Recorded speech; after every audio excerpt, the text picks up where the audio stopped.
Radhika Gaur with the session number 10 of your chapter Light, and in this session we are here going to talk about sign convention for spherical lens, lens formula and magnification.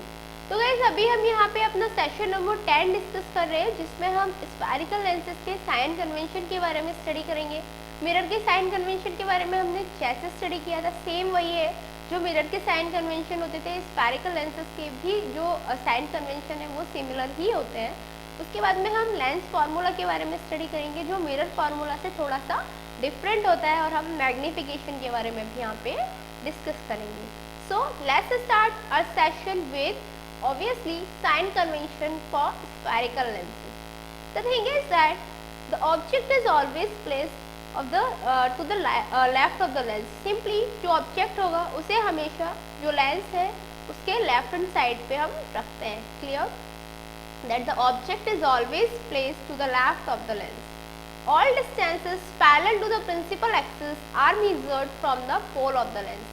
जितने भी जो distances हैं जो principal axis के parallel होती हैं उन्हें हम जो पोल है लेंस का, दैट इज जो ऑप्टिकल सेंटर है लेंस का, वहाँ से उसे मेजर करते हैं। Is that clear? That all distances parallel to the principal axis are measured from the pole of the lenses, that is we can say optical centre of the lenses. क्योंकि mirror में pole रहता है और यहाँ पे lenses के case में क्या होता है, लेंसेज के केस में हम ऑप्टिकल सेंटर वाली जो लाइनिंग होती है उसको मेजर करके चलते हैं। Is that clear to you? तो अभी हमने दो कन्वेंशन पढ़े। फर्स्ट ये that the object is always placed to the left of the lens and all distance parallel to the principal axis are measured from the pole of the lens. Now the thing is that distance to the left of the pole are negative and distance to the right of the pole are positive. वो distance जो पोल के left hand side में रहती है वो हमेशा negative रहती है, दैट इज पोल से जो हम लेफ्ट हैंड साइड में जितने भी डिस्टेंस को मेजर करेंगे वो सब नेगेटिव होंगी and distance to the right of the pole are positive. और पोल से राइट हैंड साइड पे जितने भी हम डिस्टेंसेस को मेजर करेंगे वो सब पॉजिटिव होंगी। क्लियर? सिंपली यदि हम जो लेंस है उससे लेफ्ट हैंड साइड में डिस्टेंस को मेजर कर रहे हैं तो वो नेगेटिव आएंगी, और उसके राइट हैंड साइड को हम डिस्टेंस को मेजर कर रहे हैं तो वो पॉजिटिव होंगी। Also, distance measured perpendicularly between the, or we can say above the principal axis are taken as positive. वो सारी डिस्टेंस जो प्रिंसिपल एक्सिस से परपेंडिकुलरली मेजर की जाती है above, that is ऊपर की तरफ, तो उन्हें हम पॉजिटिव लेते हैं। Is that clear? That is distance to the left of the pole are negative and distance to the left of right of the pole are positive. Also, distances measured perpendicularly above the principal axis are taken positive, while the distance measured perpendicularly below the principal axis are taken as negative. That is वो distance जो principal axis के नीचे, that is perpendicularly below direction में होती है, that is नीचे direction में हम जो जितनी भी डिस्टेंसेस को मेजर करते हैं वो सब हम नेगेटिव लेके चलते हैं। Is that clear? The distance measured perpendicularly below the principal axis are taken as negative. There is a note for you guys that the focal length of convex lens is positive, whereas the focal length of a concave lens is negative. जो convex lens होता है उसकी जो focal length है हमेशा positive रहती है, जबकि जो concave lens होता है उसकी जो focal length है हमेशा negative रहती है। I hope you will remember it that the focal length of the convex lens is positive, whereas the focal length of the concave lens is negative. Now talking about lens formula. तो यदि आपको याद है जब मैं आपको mirror formula के बारे में बता रही थी तो वहाँ पे हमने क्या स्टडी किया था कि जो मिरर फार्मूला होता है वो ऑब्जेक्ट डिस्टेंस, इमेज डिस्टेंस और फोकल लेंथ के बीच में रिलेशनशिप देता है। सेम यहाँ पे भी जो मिरर लेंस फार्मूला है it also gives the relationship between object distance, image distance and the focal length. Lens formula भी हमारा ऑब्जेक्ट डिस्टेंस, इमेज डिस्टेंस और फोकल लेंथ के बीच में रिलेशनशिप बताता है। बट बात आती है फिर इन दोनों में डिफरेंस क्या होता है। तो इन दोनों में जो भी डिफरेंस होता है सिर्फ एक साइन का रहता है। मिरर फार्मूला के केस में हम 1/v + 1/u = 1/f लेते हैं, जबकि लेंस फार्मूला के केस में हम 1/v - 1/u = 1/f लेते हैं। तो सिंपली समझ में आया लेंस फार्मूला क्या होता है। This formula gives the relationship between object distance, image distance and the focal length, that is 1/f is equals to 1/v minus 1/u. Clear? अब बात आती है obviously to solve some numericals of this section. तो आपका first numerical ये है that an object is placed 25 centimetre in front of a concave lens of focal length 25 centimetre. कोई भी एक ऑब्जेक्ट है जो कॉन्केव लेंस जिसकी फोकल लेंथ 25 सेंटीमीटर है उसके फ्रंट में 25 सेंटीमीटर की डिस्टेंस पे रखा हुआ है। You have to find the location and nature of image. आपको क्या करना है, जो इमेज है उसकी लोकेशन फाइंड आउट करनी है, उसकी नेचर फाइंड आउट करनी है।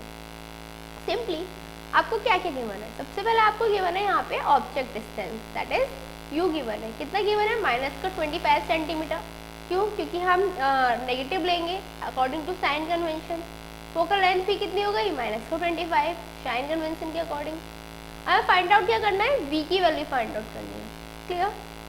So from the lens formula 1/v minus 1/u is equals to 1/f। Clear. यहाँ से 1/v is equals to क्या हो जाएगा, 1/f plus 1/u। क्लियर। तो यदि हम इसका एलसीएम लेंगे तो ये क्या हो जाएगा, uf। क्लियर। तो 1/v is equals to हो जाएगा u plus f upon uf। तो यहाँ से v is equals to हो जाएगा uf upon u plus f। Clear. यदि हम ये uf upon u plus f में वैल्यूज रख दें u की एंड f की, तो क्या आ जाएगा, v is equals to minus का 25 इंटू माइनस का 25 अपॉन माइनस 25 माइनस 25। जब इसको हम सॉल्व आउट करेंगे तो हमें आंसर मिल जाएगा v is equals to minus का 12.5 सेंटीमीटर। दैट इज ये जो है हमारी v आ गई, कितनी आ गई, माइनस का 12.5 सेंटीमीटर। क्लियर। तो नेचर क्या है इमेज का, वर्चुअल। क्यों, क्योंकि ऑब्वियसली जो इमेज है उसका नेगेटिव साइन है, दिस मीन्स जो इमेज है वो वर्चुअल है, इरेक्ट है on the same side of the lens, lens की उसी साइड पे जहाँ पे ऑब्जेक्ट रखा हुआ है, एंड डिमिनिश्ड, जो इमेज है वो डिमिनिश्ड है। क्योंकि जब ऑब्जेक्ट 25 का है, इमेज हमें 12.5 की मिल रही है, 12.5 की मिल रही है, तो ऑब्वियसली जो इमेज है वो डिमिनिश्ड है। तो ये न्यूमेरिकल हमने सॉल्व आउट किया। अब बात आती है जो लीनियर मैग्निफिकेशन होता है वो क्या होता है। So the ratio of height of image to the height of object is called linear magnification। ये चीज़ तो हम ऑलरेडी डिस्कस कर चुके हैं ना, कि हाइट ऑफ इमेज का हाइट ऑफ ऑब्जेक्ट से जो रेशियो होता है उसे हम लीनियर मैग्निफिकेशन कहते हैं। Clear. That is m is equals to hi upon ho, that is height of image to the height of object. इसको हम दूसरे टर्म्स में भी कैसे लिख सकते हैं, m is equals to v upon u, that is size of image to the size of object। Clear। There is distance of it is distance, so the distance of image to the distance of object का ratio भी हमारा linear magnification ही होता है। अब बात आती है जो लीनियर मैग्निफिकेशन हमेशा पॉजिटिव रहता है when image formed is virtual and it is negative when image formed is real. जो लीनियर मैग्निफिकेशन है वो पॉजिटिव होगा जब जो इमेज फॉर्म हो रही है वो वर्चुअल होगी। यदि लीनियर मैग्निफिकेशन नेगेटिव है तो इसका मतलब जो इमेज फॉर्म हो रही है वो रियल है। Is that clear, that linear magnification is positive when image formed is virtual and the linear magnification is negative when the image formed is real. Is that clear to you. Now take an example, a 5 cm tall object is placed perpendicular to the principal axis of a convex lens of focal length 20 cm. Clear? The distance of the object from the lens is 30 cm. Clear? Then you have to find position, nature and size of the image. Clear? तो simply हम कैसे find out कर सकते हैं, हमें क्या क्या given है। सबसे पहले हमें HO गिवन है, दैट इज 5 cm. देन हमें U गिवन है, दैट इज माइनस का 30 cm. हमें F गिवन है प्लस का 20 cm. So by using lens formula 1/v minus 1/u is equals to 1/f हो गया। तो 1/v is equals to 1/u plus 1/f हो गया। हम यहाँ पे u की वैल्यू रख देते हैं, f की वैल्यू रख देते हैं। तो 1/v इज इक्वल्स टू हो जाएगा माइनस का 1/30 प्लस का 1/20। इसको सॉल्व आउट करेंगे तो this will be is equals to 1/v is equals to 1/60। तो v की वैल्यू क्या आ जाएगी, 60 सेंटीमीटर। तो सिंपली हमने यहाँ पे v की वैल्यू फाइंड आउट कर ली। अब हमें मैग्निफिकेशन फाइंड आउट करना है। तो मैग्निफिकेशन के लिए height of the image to the height of the object, और we can say v upon u। यहाँ पे हम hi अपॉन 5 सेंटीमीटर हमें ऑब्जेक्ट की हाइट गिवन थी, इज इक्वल्स टू v की वैल्यू यहाँ पे रखी, u की वैल्यू हमने यहाँ पे रखी, तो hi upon 5 is equals to 60 upon minus का 30. तो यहाँ से H I will be is equal to minus का 10 centimetre. Clear. Therefore the image is real, inverted and magnified. जो इमेज है वो रियल होगी, इन्वर्टेड होगी और मैग्नीफाइड होगी. क्यों होगी? देखो नेगेटिव जो हाइट है वो नेगेटिव आ रही है. दिस मीन्स जो इमेज है वो रियल इन्वर्टेड है. अलॉन्ग विद दैट मैग्नीफाइड है क्योंकि ऑब्जेक्ट का साइज क्या था, ऑब्जेक्ट की हाइट कितनी थी 5, इमेज की हाइट आ रही है 10. दिस मीन्स दैट उसका डबल हो रही है. तो ऑब्वियसली जो इमेज है वो हमारी मैग्नीफाइड है. There is also a question that find the distance at which an object should be placed in front of a convex lens of focal length 10 cm to obtain an image of double its size. आपको वो distance बतानी है जिस पे हम किसी object को रख सकते हैं. हमें जो चाहिए वो क्या चाहिए कि जो इमेज है वो डबल हो जाए. और हमारे पास गिवन है एक कॉन्वेक्स लेंस है जिसकी फोकल लेंथ 10 सेंटीमीटर है. क्लियर. सिंपल सी बात है. एफ हमें गिवन है 10 सेंटीमीटर, यू हमें फाइंड आउट करना है. क्लियर. कॉन्वेक्स लेंस में हमें ये भी पता है जो इमेज है वो रियल होती है और इन्वर्टेड होती है. m इज इक्वल टू क्या होता है, v अपॉन u होता है. That will be is equal two plus minus 2. तो v इज इक्वल टू हो जाएगा प्लस माइनस 2u. क्लियर. अब हम क्या करेंगे, लेंस फार्मूला का यूज कर सकते हैं. जब हम लेंस फार्मूला का यूज करेंगे तो 1 upon F is equal to हो गया 1 upon B minus 1 upon U. Clear. Case 1 में हमने क्या लिया, v की वैल्यू ली हमने प्लस का 2u. जब हम प्लस का 2u लेंगे तो 1 upon F that is 1 upon 10 is equal to 1 upon v that is 1 upon 2u minus का 1 upon u. 1 upon 10 is equal to हो जाएगा 1 माइनस 2 अपॉन 2u. ऐसे हम लेके सॉल्व किया तो that will be is equal to minus 1 upon 2u. तो हमारा u कितना आ जाएगा, माइनस का 5 सेंटीमीटर. केस नंबर 2 में क्या करेंगे, हमने v इज इक्वल टू रख लिया माइनस का 2u. दैट इज वहाँ पे प्लस का 2u रखा था, यहाँ पे माइनस का 2u रख लिया. तो 1 अपॉन 10 इज इक्वल टू हो जाएगा minus 1 upon minus 2u minus 1 upon u. LCM लेके सॉल्व करेंगे. माइनस का 1 माइनस का 2 upon 2u that will be is equal to minus का 3 अपॉन 2u. तो u will be is equal to minus का 15 centimetre. Clear. तो यदि हम प्लस 2u रखेंगे तो u की वैल्यू आ जाएगी माइनस का 5 सेंटीमीटर. यदि हम माइनस का 2u रखेंगे तो u will be is equal to minus का 15 सेंटीमीटर. तो कोई भी केस है उसको हम सिंपली सॉल्व आउट कर सकते हैं, बस हमें f पता हो, u पता हो या फिर b पता हो. Clear. The next question is a divergent lens has a focal length of 20 centimetre.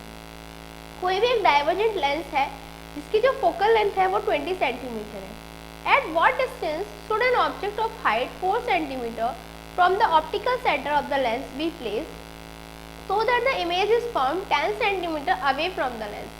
Find the size of the image also. Simple सी बात है, आपको एक डाइवर्जेंट लेंस गिवन है जिसकी फोकल लेंथ 20 सेंटीमीटर है. क्लियर. डाइवर्जेंट लेंस है तो उसकी फोकल लेंथ कैसी होगी, माइनस 20 सेंटीमीटर होगी. क्लियर. एच को गिवन है हमें, हाइट ऑफ ऑब्जेक्ट गिवन है हमें 4 सेंटीमीटर. वी हमें गिवन है माइनस का 10 सेंटीमीटर. क्लियर. हमें फाइंड आउट क्या करना है, हम सिंपली यू फाइंड आउट करना है.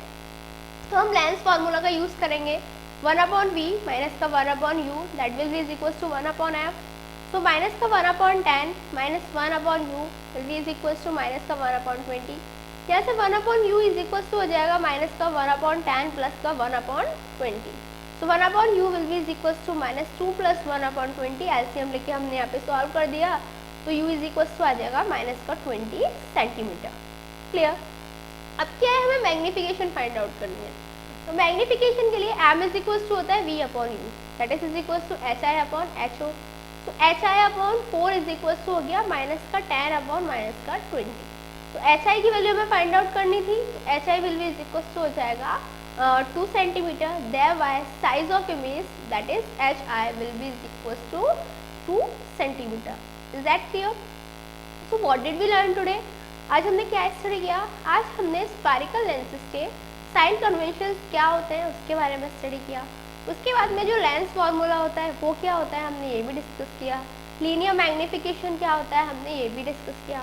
और इसके साथ साथ में हमने लीनियर मैग्नीफिकेशन के लेंस फार्मूले के कई सारे न्यूमेरिकल एग्जाम्पल्स को लेके सॉल्व आउट किए, उनको समझा कि कैसे हम न्यूमेरिकल्स को फाइंड आउट कर सकते हैं. I guess this was enough for this session. In next session we are going to discuss more about this chapter. Till then, good luck.